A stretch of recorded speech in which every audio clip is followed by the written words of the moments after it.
inside the sphere. So, what did MIT's powerful new X-rays actually reveal?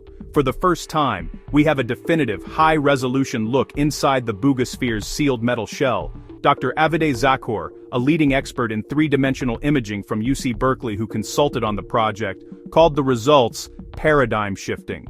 The scans penetrated the dense alloy to reveal an astonishingly complex internal architecture: 18 dense microspheres, arranged in flawless geometric rings.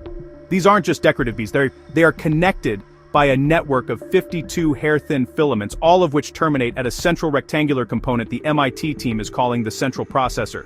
Before this, imaging was crude and left room for interpretation, allowing skeptics to dismiss the findings. But MIT's 2025 analysis, using a custom-built X-ray computed tomography system, leaves no doubt about the structure's reality and complexity.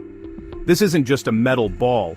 It's a meticulously engineered device with a clear, functional architecture that demands explanation. The question is no longer if something is inside, but what it was designed to do and by whom.